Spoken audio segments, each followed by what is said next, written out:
Bom dia, queridos. Dando continuidade à nossa série de sermões, Ensinos da Criação, hoje falarei especificamente sobre as relações interpessoais. Já falamos sobre a relação com Deus, a relação do ser humano com a natureza e agora as relações interpessoais, dando um destaque maior às relações de gênero, entre homem e mulher, e também sobre a questão da heterossexualidade e homossexualidade, dada a sua relevância contemporânea, o seu destaque a essas duas temáticas hoje. Antes, porém, é importante a gente se lembrar do que já foi dito algumas vezes, de que existem dois relatos da criação, um que vai do capítulo 1, verso 1 até o capítulo 2, verso 13 e 2.4 em diante.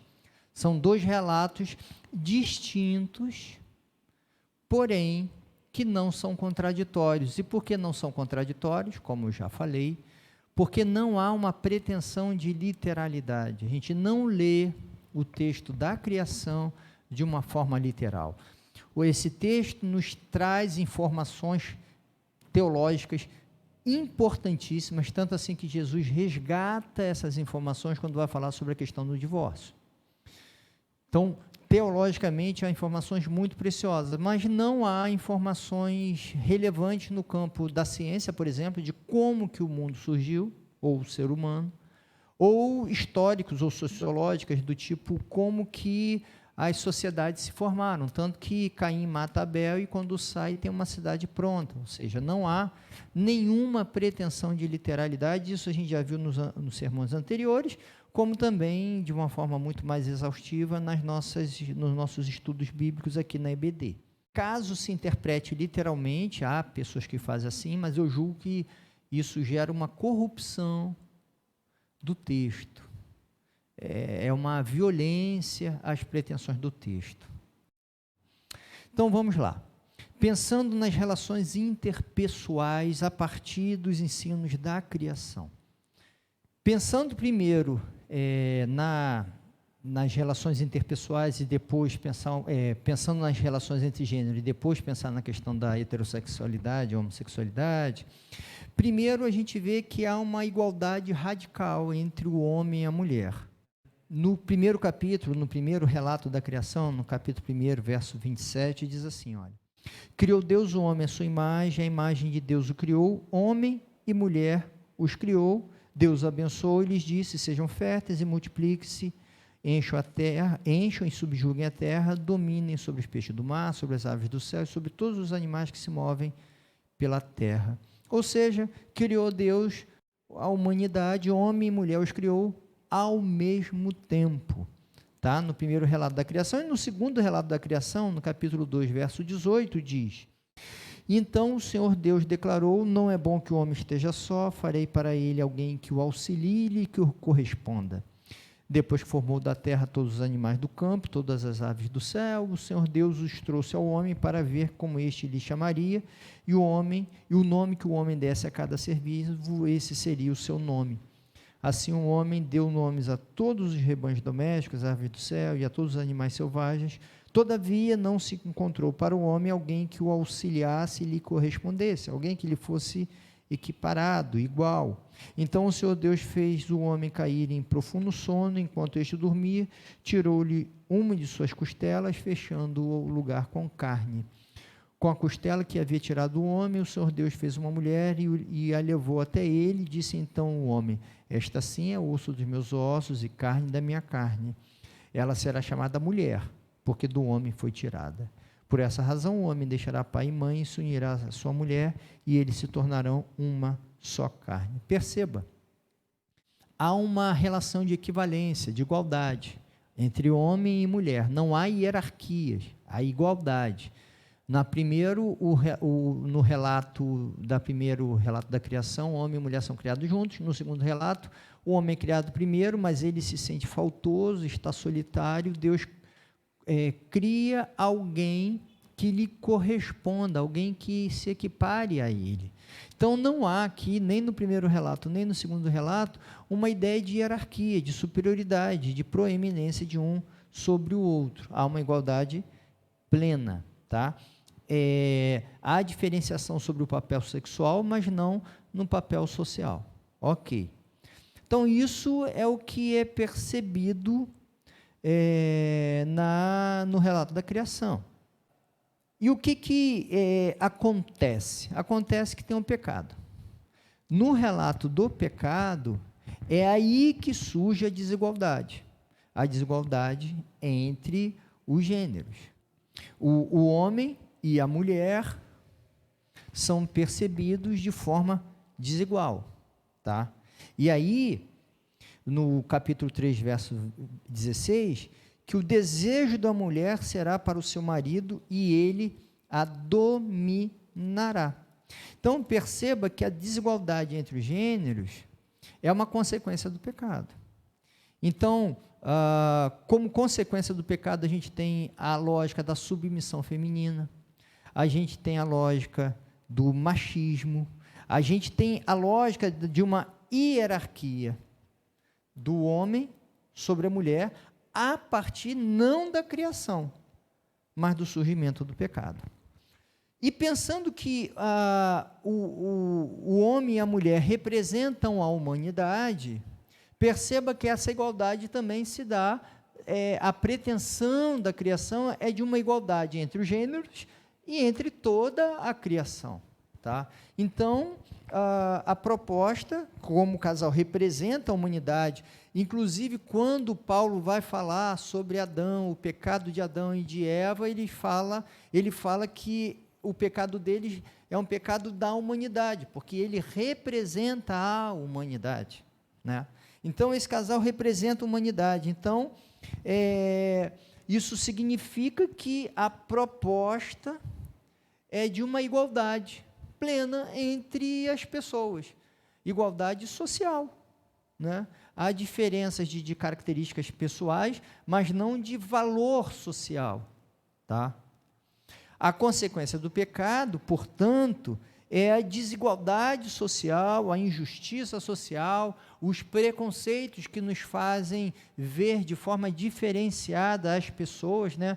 Brancos sobre os negros, homens sobre mulheres, enfim, essa desigualdade no modo de ver e no modo de viver, a desigualdade social e a injustiça social.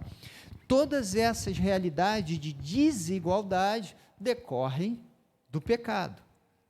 Então, perceba, no relato da criação, plena igualdade. Consequência do pecado, a desigualdade entre os gêneros, o homem fica superior à mulher, tão bem expressa na ideia do machismo e da submissão feminina, e na desigualdade social, que faz surgir os preconceitos, a injustiça social, a desigualdade social. Ok. Aí a pergunta é o seguinte, ok, isso é decorrência do pecado, mas quem é que peca?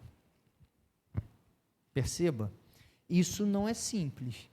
Quem é que está cometendo pecado? Se a proposta do ensino da criação era plena igualdade social, peca aquele que recebe mais do que a maioria, a média das pessoas? Peca quem recebe menos do que a média das pessoas? Está em pecado o pobre? Está em pecado o rico? Porque tanto a pobreza como a riqueza são expressões da desigualdade social. Não haveria rico e não haveria pobre se houvesse justiça social. Então, quem é que está em pecado? É quem paga um salário mínimo ou quem recebe um salário mínimo? Porque todos sabemos que com salário mínimo ninguém vive com dignidade. Perceba, para a gente abordar essa situação, a gente precisa compreender que existe uma dimensão de pecado estrutural.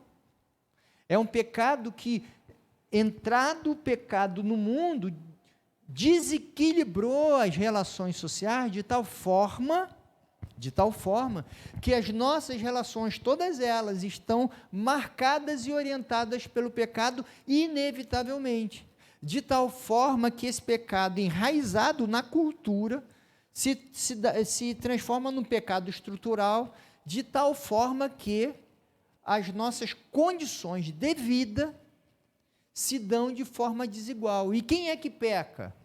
É o sujeito que tem uma vida favorecida? É o sujeito que tem uma vida desfavorecida?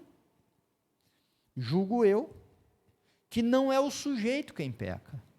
Ele vive as consequências do pecado. Mas não é ele o sujeito quem peca. É um pecado que está disseminado na cultura.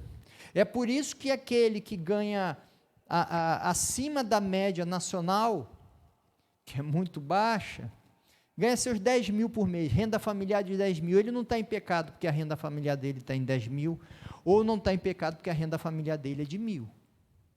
Agora saiba, só existe o que ganha 10 mil e o que ganha 1.000 por conta do pecado no mundo, porque se não fosse isso, provavelmente todos ganhariam em torno de uns 15 mil, 12 mil, eu não sei, aí teria que fazer cálculos.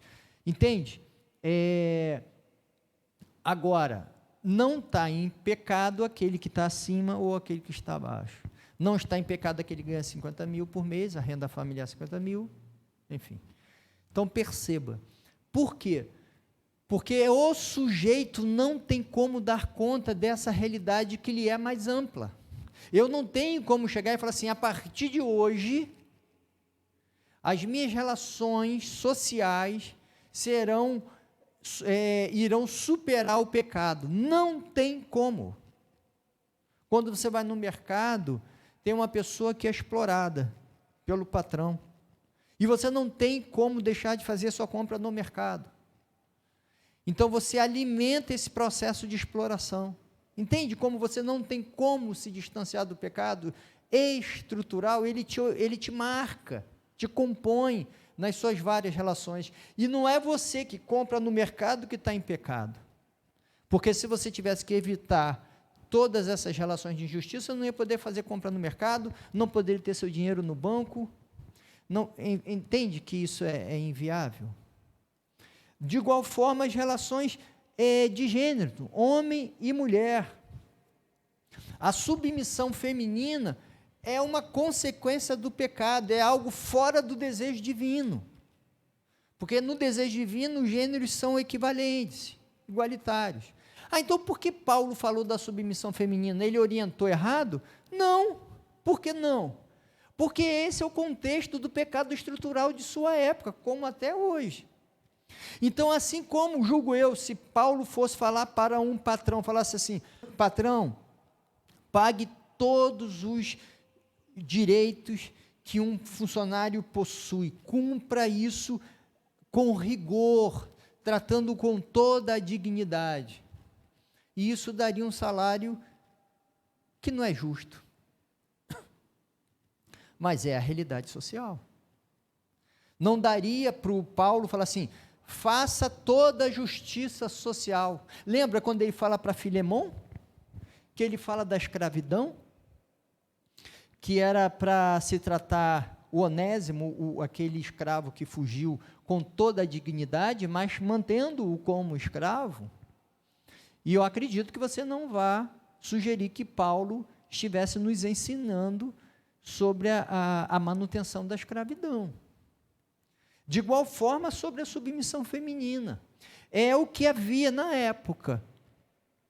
Então, mulheres, se submetam, filhos adultos, se submetam aos seus pais, escravos, se submetam aos seus senhores.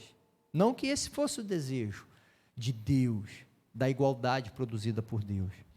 Mas é o que era possível ali, a maior densidade possível de fidelidade.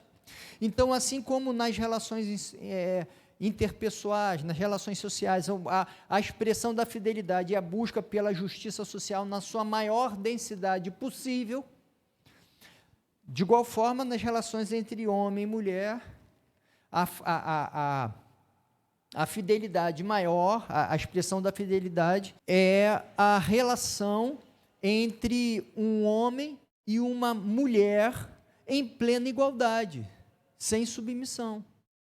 Por que sem submissão? Porque a submissão é mútua. Há uma igualdade, não há uma hierarquia. Essa é a pretensão divina. Só que a gente vive no chão da história. E na história, a gente defende os direitos sociais, que o trabalhador ganhe bem. Mas o desejo divino seria a igualdade. Assim como Paulo, quando fala da submissão, sabe que o desejo divino é a igualdade. Mas naquele momento de contexto histórico, o tratar com amor uma mulher submissa é o que se consegue.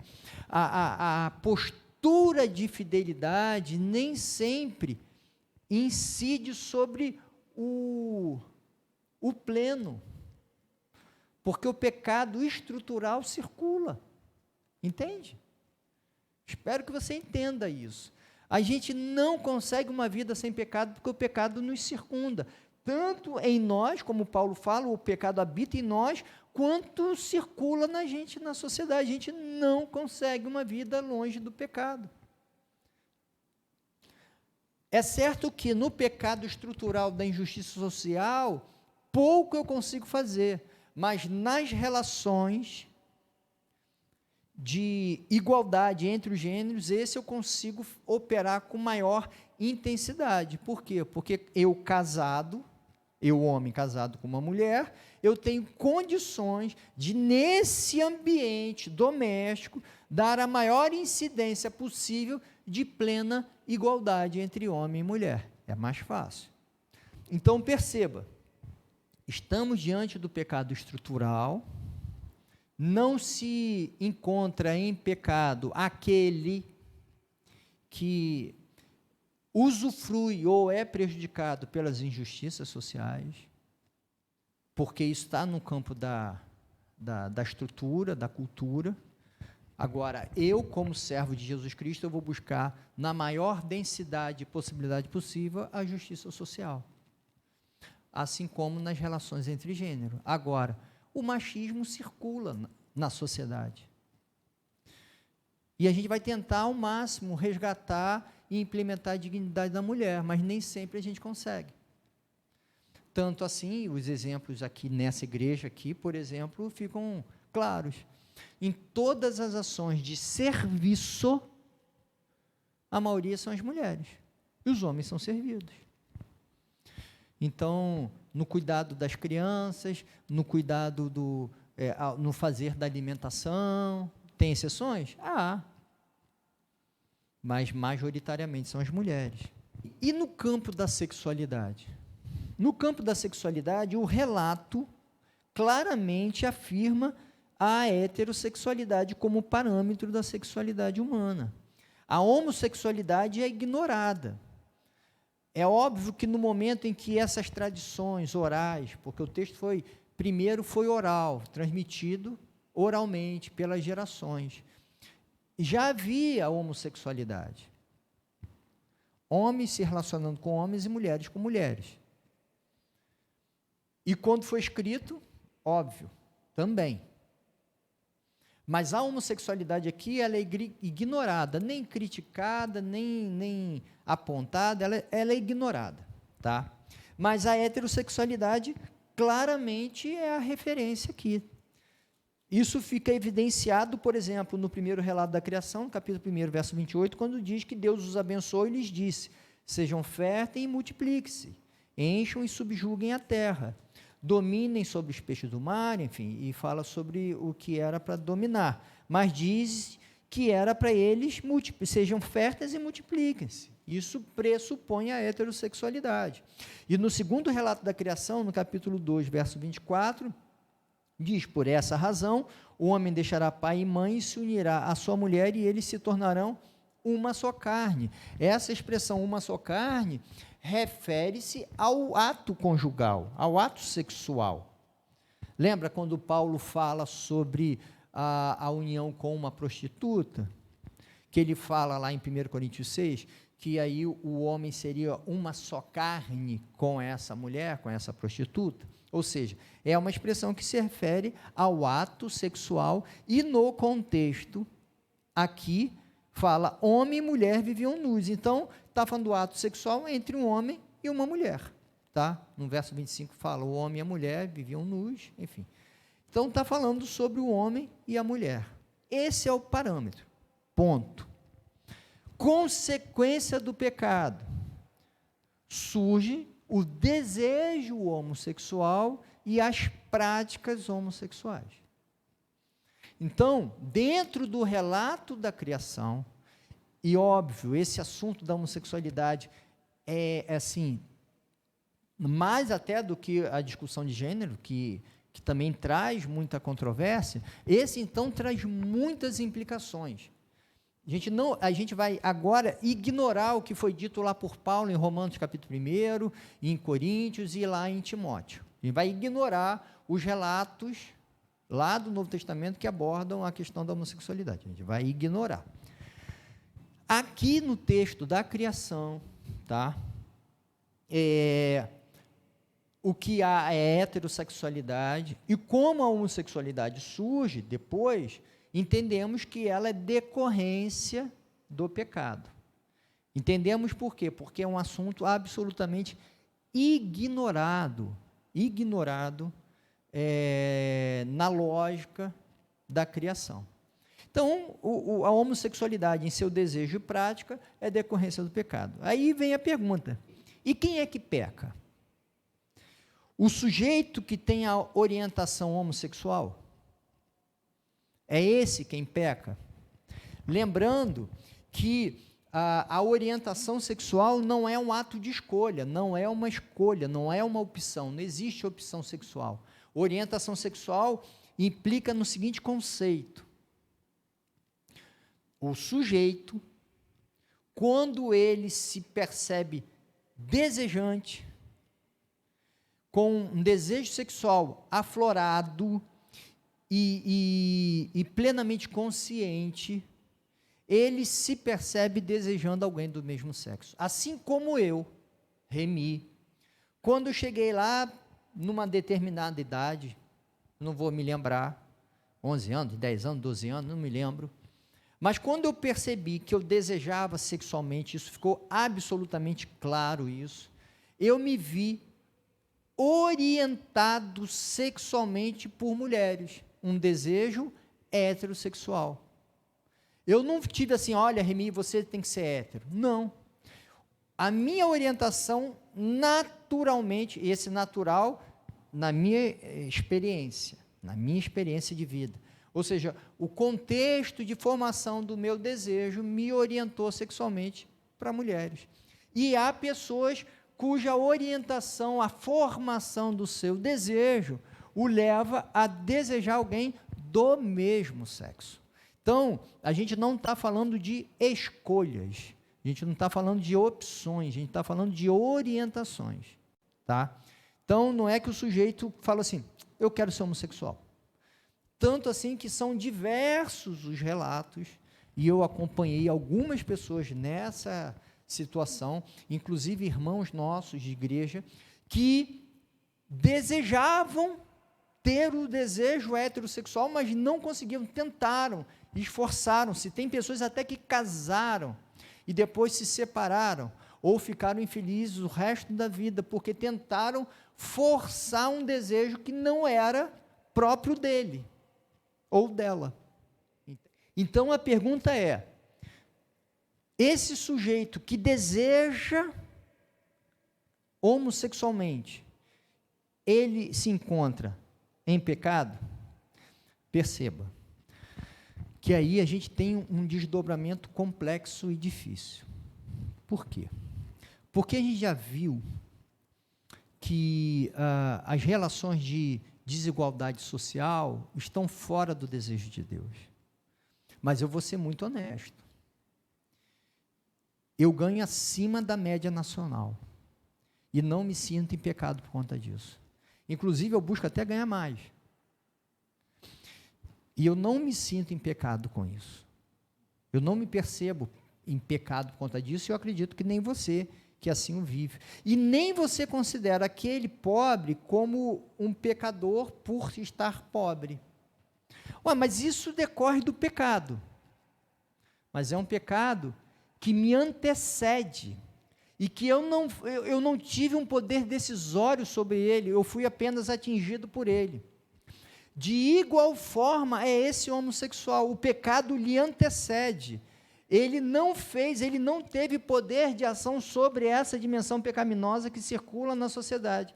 Ele também recebe as consequências disso. Eu ganhando mais, ganhando menos, eu como homem branco sendo favorecido numa sociedade, ou uma pessoa, mulher, negra sendo desfavorecida na sociedade. Perceba, não há uma incidência pessoal, de culpa pessoal, nessa implementação dessa realidade que é marca do pecado. O homem branco ter mais favorecimentos do que uma mulher negra ou de um homem negro. Isso é decorrência do pecado, mas eu, o homem branco, não sou culpado por isso, e nem a mulher negra é culpada por isso. E julgo eu, de igual forma, nem esse sujeito que tem uma orientação sexual, homossexual, porque é um pecado que lhe antecede, que não é dele, é estrutural. Perceba a dificuldade da gente pensar isso, a partir do relato da criação.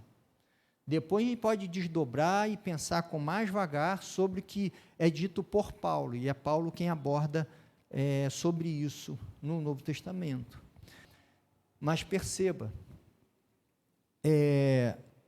o sujeito ele sofre as consequências do pecado, ele não tem autonomia para produzir esse pecado, ele recebe as consequências dele, e aí a fidelidade sexual que deve nos orientar é uma busca radical por revestir com os valores cristãos todas as práticas sexuais. É óbvio que a gente está falando de cristãos, a gente não está falando da sociedade. O não cristão tem outros parâmetros. E a gente não pode, como disse Jesus, a gente não age por força nem por violência. E o Evangelho é da liberdade.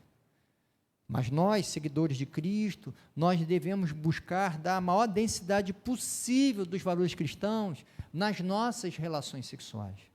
Tanto relações heterossexuais, quanto quando a gente aborda a questão da homossexualidade. O desejo ideal de Deus, a partir da criação, é a heterossexualidade. Assim como é a igualdade social e a igualdade entre os gêneros. A realidade concreta, que a gente pisa no chão da história, fruto do pecado disseminado, é que há desigualdade social, desigualdade entre os gêneros e a homossexualidade. E quem é que peca? Sou eu e você nas desigualdades sociais? Julgo que não. Sou eu e você nas desigualdades de gênero, essas que nos antecedem? Eu sou um favorecido socialmente pela desigualdade de gênero, durante toda a minha história. De igual forma também, penso eu, em coerência com todo o raciocínio que eu expus, que de igual forma a homossexualidade.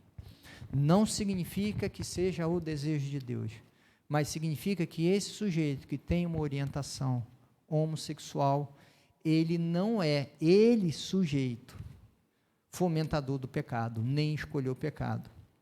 O pecado que lhe atravessou, assim como o sujeito pobre, o sujeito rico, o sujeito mulher, o sujeito homem, na sociedade marcada pelo pecado.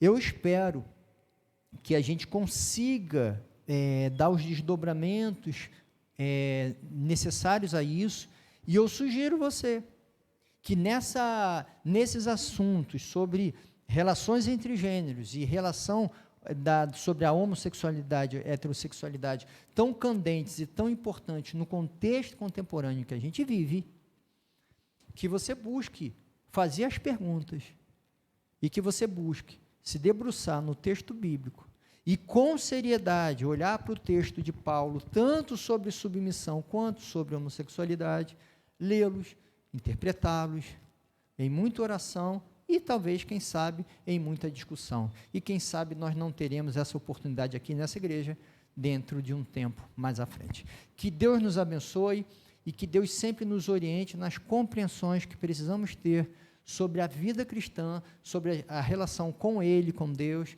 a relação com a natureza e a relação interpessoal, que seja sempre Deus a orientar, a ser o nosso Senhor, a moldar o nosso modo de pensar, de sentir e de agir. Que Deus nos abençoe.